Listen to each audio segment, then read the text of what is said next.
जितना खून खराबा वो कर चुका है वो इंसान खिलाने के लायक है ही नहीं, उसके लिए हमदर्दी बिल्कुल भी नहीं है मेरी नज़र में। तो वहाँ पे लोग जो हैं बहुत अच्छे हैं। वो तो ये चीज़ है कि वहाँ पे लोगों को हैप्पी देखा है, तो क्या यहाँ पे सौदा बेचने के लिए हर लोग झूठ का सहारा लेते हैं, यही हमारी नाकामी की वजह है। लेकिन मुझे वो नहीं पसंद, या कुछ लोग पसंद भी करते होंगे। एक पाकिस्तानी यूट्यूबर है, एक महिला से बात कर रहे थे जो भारत की बुराई कर रही थी। थोड़ी देर बाद उनका पति आ जाता है और वो भारत की बढ़ाई करने लगता है। ऐसा क्यों होता है आप इस वीडियो में देखेंगे, हम भी आपके साथ वीडियो देखेंगे और अपना ओपिनियन देंगे वीडियो के लास्ट में, इसलिए वीडियो को पूरा देखिएगा। आइए वीडियो देखते हैं। नरेंद्र मोदी आपको एज अ पॉलिटिशियन और एज अ इंसान कैसे लगते हैं? ऑब्वियसली बहुत ही घटिया इंसान है, क्योंकि कश्मीर में जो कुछ हो रहा है उसके बाद बिल्कुल भी वो इंसान खिलाने के लायक ही नहीं है मेरी नज़र में। फॉर एग्जाम्पल कश्मीर का मसला आज सॉर्ट आउट हो जाता है कश्मीर और पाकिस्तान के दरमियान से, फिर भी जितना खून खराबा वो कर चुका है वो इंसान खिलाने के लायक है ही नहीं, उसके लिए हमदर्दी बिल्कुल भी नहीं है मेरी नज़र में। तो माफ़ी के लायक नहीं है? नहीं, बिल्कुल भी नहीं। और आप माफ़ नहीं कर सकते? नहीं, बिल्कुल भी नहीं। सही, तो फिर उसका क्या हल है? उसका हल मैं तो नहीं जानती, मेरे हस्बैंड आ गए हैं। उसका हल अल्लाह पे छोड़ते हैं, बस यही कह सकते हैं। हाँ, हस्बैंड आ गए तो उनके भी बुला लें, वो भी बात कर लें। आ जाए वो भी कश्मीर के आ जाए। अस्सलाम वालेकुम, कैसे हैं आप? आ जाइए सर इधर। सर कैसे हैं आप? जी अल्लाह का शुक्र है, दुआएं आपकी। सर नाम आपका?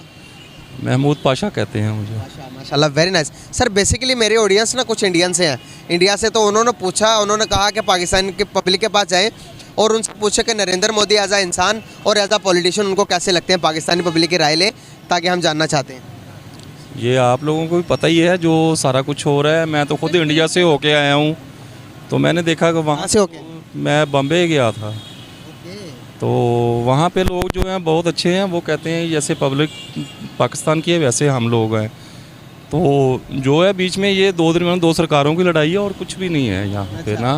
मतलब तो लोग वहाँ के आपको कैसे लगे, वेलकम उन्होंने कैसे किया, और देखने के बाद आपने क्या फील किया? मैंने यहाँ का और वहाँ का कल्चर बड़ा डिफरेंट देखा है। वहाँ पे मिलावट नहीं है, यहाँ हमारे पास मिलावट है खाने पीने की हर चीज़ों के अंदर। तो वहाँ पे ईमानदारी पे सारा काम होता है। जितने लोग देखे हैं यहाँ पे सौदा बेचने के लिए हर लोग झूठ का सहारा लेते हैं, यही हमारी नाकामी की वजह है। यही हमारी, वहाँ से ले लें तो आपको खालिस मिलेगी, प्योर मिलेगी, लेकिन यहाँ पे तो नहीं। मैं नहीं गई थी, मैं गया था ना। किस वजह से गए थे? मैं बिजनेस पॉइंट ऑफ व्यू से गया था। गए थे? ये कुछ 7-8 साल हो गए हैं, लेकिन अभी तक वहाँ की यादें हैं कि वहाँ के लोग अच्छे हैं, और हम लोग यहाँ पे जो है अपने आप को सुधार ले तो हम उससे भी अच्छे हो सकते हैं। मैंने नरेंद्र मोदी के बारे में सवाल पूछा आपसे कि वो अगर एज अ पॉलिटिशियन देखा जाए तो अपने मुल्क के लिए कैसे हैं? नहीं, वो अपने मुल्क के लिए तो ठीक होंगे, लेकिन हमारे लिए तो वो प्रॉब्लम खड़ी की हुई है ना। कौन सी प्रॉब्लम? यहाँ बिज़नेस का जितना भी लोगों का है वो देखें कि बिज़नेस क्या है, ये सरकारों की लड़ाई है ना। तो मैं तो खुद बिज़नेस करता हूँ, टेक्सटाइल इंडस्ट्री के साथ रिलेटेड हूँ मैं। तो यहाँ पे टेक्सटाइल का सारा बेड़ा गर्क हो गया है यहाँ पे। वहाँ पे चलो कॉटन यहाँ पे नहीं है, वहाँ से मंगवा लीजिए, सरकारों की आपस में सुलह हो जाए। वो कहना चाह रहे हैं कि हमारे जो दो मुल्क हैं, दो भाई हैं, उनके दरमियान सुलह हो जानी चाहिए और ट्रेड तो कम से कम ट्रेड हो, और ये मुश्किलें जो हर बंदे को हैं ये मुश्किलें ना हों। हम तो ये वहाँ पर आपने जो पाकिस्तान के यहाँ पर जो उनसे लोकल बंदे की मैं बात करूँगा, जो लोकल पीपल है, उनकी जो मसाइल यहाँ पर है, वहाँ पर भी यही मसाइल है या वो सही ज़िंदगी जी रहे हैं? अरे नहीं, वहाँ तो एक रिक्शे वाले से मेरी दोस्ती हो गई, वो मुसलमान था। मैंने एक ऑटो लिया, करेंसी चेंज करवानी थी, तो मेरे पास तकरीबन 2 लाख पाकिस्तानी थे। तो वहाँ पे मुझे 66,000 उस ज़माने में मिले थे। कोई यहाँ पाकिस्तान की वैल्यू कोई नहीं थी वहाँ पे करेंसी की।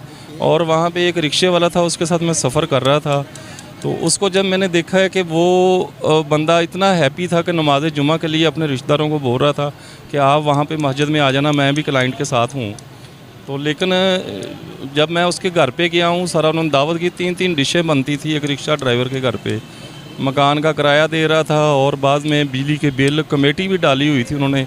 तो वेरी हैप्पी थे वो लोग। हम पिस रहे हैं यहाँ पे और कुछ। यहाँ पर जो मीडिया हवा बनाती है कि इंडिया में मुसलमानों के साथ ये हो रहा है, वो पूरे ऑल ओवर द इंडिया में बात नहीं करूँगा, आप जहाँ पर होके आए वहाँ पर आपने क्या कुछ देखा जो अपने आप बीती बताएं कि मुसलमानों के साथ आपने कहीं ना कहीं जुल्म होते हुए देखा, या आपने देखा हो कि नमाज़ पढ़ने नहीं दे रहे, या मस्जिद में कहीं दंगे हो रहे हो, कहीं बाहर दंगे हो रहे हो, कोई इस तरह का सिचुएशन, कोई सीन देखा आपने? उस टाइम पे बिल्कुल ये चीज़ नहीं थी।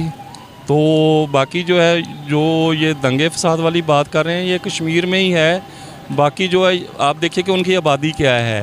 1 अरब से क्रॉस की हुई है। हमारी 21-22 करोड़ है, तो यहाँ पे इतनी आबादी होती है, इतने लोग रहते हैं, वहाँ मसाइल तो होते हैं। पॉजिटिव सोचना चाहिए ना हमें। पॉजिटिव सोचना चाहिए। यहाँ पे हमारे कौन सा मसाइल कम है, तो ये चीज़ है कि वहाँ पे लोगों को हैप्पी देखा है, तो इतना बड़ा मैंने वो नहीं देखा। जितने ट्रांसपोर्टर मैंने देखे हैं, मुसलमान देखे हैं और मुसलमानों के साथ सफ़र किया है, अपने कारोबार करते हैं बेहतरीन। वो यूँ कह लें कि हम अमेरिका के लिए या यूके के लिए अप्लाई करें तो हमें ना होने के बराबर है। वहाँ पे एक मुस्लिम फैमिली थी, उनके घर मेरी दावत थी, तो वो कह रहे थे कि मेरा बेटा यूके में यूएसए में है, तो मैंने अब 3 दिन बाद एम्बेसी में जाना है। तो जस्ट बॉम्बे में एम्बेसी है, वहाँ पे जाके उसने एक जस्ट स्टैंप लगवानी है। तो यहाँ पे इतने प्रोसेस हैं, वहाँ पे आसानियाँ बहुत हैं इन चीज़ों के लिए। गाइस तो ये कह रहे सर कह रहे कि मैं खुद इंडिया में होकर आया हूँ, पॉजिटिविटी रखनी चाहिए। वहाँ पर इतनी ज़्यादा आबादी है, घर के अंदर रहते हुए भी बहन भाइयों के दरमियान भी हो जाती है। तो वहाँ पर कह रहे हैं मैं खुद होकर आया हूँ, मैंने कभी भी कोई ऐसा सीन नहीं देखा कि मस्जिदों में अजान से रोका हो, नमाज़ पढ़ने से रोका हो जाती हैं, लेकिन कह रहे हैं इतना बड़ा इशू नहीं है। क्या ख्याल है? ऐसे ही है, बिल्कुल सही फरमा रहे हैं। बहुत शुक्रिया, बहुत अच्छा लगा, बहुत पॉजिटिव मैसेज। पाकिस्तानी पब्लिक हमारे जो पीएम है नरेंद्र मोदी, उनके बारे में क्या सोच रखते हैं, कि उनको अच्छे लगते हैं या नहीं लगते? आप क्या कहना चाहेंगे नरेंद्र मोदी के बारे में? पर्सनली ये थोड़ा जजमेंटल है, लेकिन मुझे वो नहीं पसंद, क्योंकि मोस्टली मैंने उनको देखा है कि वो थोड़ा क्रिटिसिज्म शो करते हैं। और मैंने काफ़ी टीवी चैनल्स और यूट्यूब चैनल्स पे भी देखा है कि पर्सनली इंडियंस भी उनको पसंद नहीं करते, क्योंकि वो दूसरे कंट्रीज़ के लोगों को स्पेशली पाकिस्तान के मतलब डिफ्रेंशिएट करते हैं उनके साथ। तो personally I don't like him so much. Indians पसंद करते हैं तो उन्हें दूसरी मर्तबा इलेक्ट किया। अभी उनके 8 साल पूरे हो गए, अभी अगले साल भी 5 साल भी उनके होने वाले हैं, ये प्रेडिक्ट किया जा रहा है इंडिया के अंदर। इस बात को कैसे देखती हैं आप? ये 8 साल उनको हुकूमत को हो गया, हमारे को तो 2.5 साल 3 साल भी पूरी नहीं होने देती। जी, अब वो ये भी है कि पैसे देते होंगे या कुछ इस तरह का होगा, या कुछ लोग पसंद भी करते होंगे। तो पर्सनली मैंने अपना ओपिनियन दिया था कि मुझे नहीं पसंद। और दोस्तों आप लोगों ने वीडियो देखी और इसमें जो महिला बात करी थी, उनके पति ही आके उनके मुंह के ऊपर इतनी सारी चीजें बोल दी कि उस महिला की बाद में आवाज ही नहीं निकली, वो बहुत सारी तारीफें करने लगी, मतलब हाँ में हाँ मिला रही थी। प्रधानमंत्री नरेंद्र मोदी को पाकिस्तान के अंदर की मीडिया जो है उसने ऐसा बना दिया है कि हिटलर को भी फेल कर दिया है। अगर आप किसी पाकिस्तानी से नरेंद्र मोदी के बारे में बात करेंगे तो वो बोलेगा कि वो हिटलर से खतरनाक है, पूरे भारत के मुसलमानों को खत्म कर देंगे।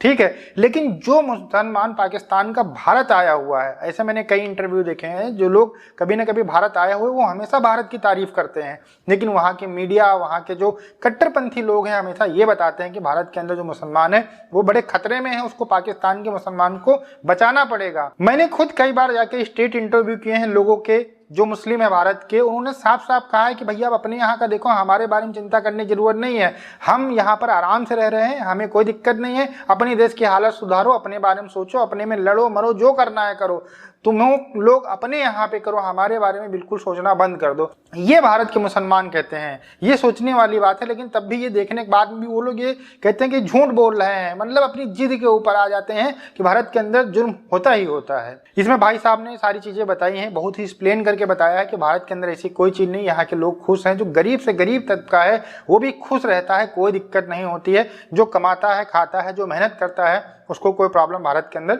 नहीं होती है। जो यहाँ पर आएगा रहेगा देखेगा हम लोग का भाईचारा या हम लोग कैसे रहते हैं, वही हम लोग के बारे में जान पाएगा। दोस्तों आपको वीडियो कैसा लगा हमें कमेंट सेक्शन में जरूर बताइएगा। मिलते हैं नए वीडियो के साथ। नमस्कार, धन्यवाद।